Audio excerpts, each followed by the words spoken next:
A cold storage fire at the Chicago World's Fair in 1893 took the lives of many firefighters and a small handful of civilians. In the attempt to get a hose to the platform, the fire continued to blaze, causing debris to fall, creating a fire pit beneath the firefighters. They then realized that they only had seconds to live. Several of them slid down the ropes and hoses, while the rest remained trapped. Those who were trapped had two decisions: stay where they were and burn, or jump into the fire beneath them. The crowd watching them from below stood in horror as they saw a figure fall down the 7-story drop. The next day, roughly 100,000 people visited the fair as the still smoking rubble of the cold storage building was a big draw.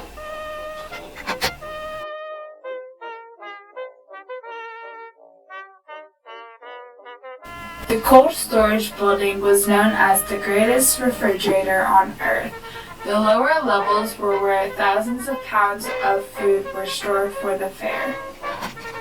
The upper levels of the building were a skating rink for the people who financially supported or offered other kinds of support to the fair.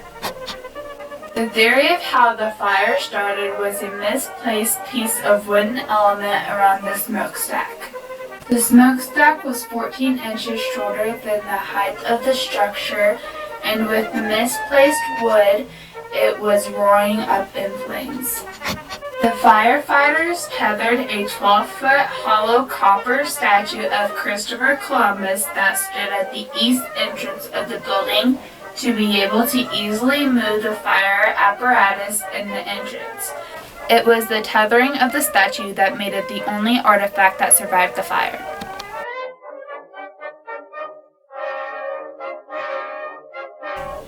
The cold storage fire during the Chicago World's Fair of 1893 was a turning point in architectural history.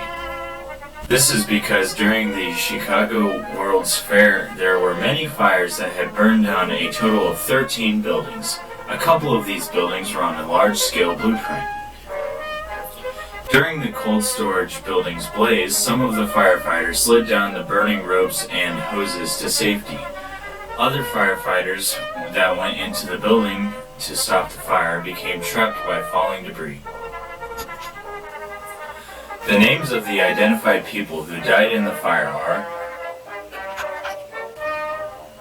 Captain James Fitzpatrick of the Chicago Fire Department, Ralph Drummond, the superintendent of the Harder Electric Company, Lieutenant John H. Freeman of the World's Fair Fire Department, William H. Denning of the World's Fair Fire Department, John C. McBride of the World's Fair Fire Department, Louis J. Frank of the World's Fair Fire Department, Lieutenant Charles W. Purvis of the Chicago Fire Department, Paul W. Schroeder of the World's Fair Fire Department, John A. Smith of the World's Fair Fire Department, Captain Burton E. Page of the Chicago Fire Department, Bernard Murphy, a Boilermaker, John Cahill of the World's Fair Fire Department, Captain James A. Garvey of the Chicago Fire Department, Norman M. Hartman, an electric lineman, Philip J. Breen of the World's Fair Fire Department,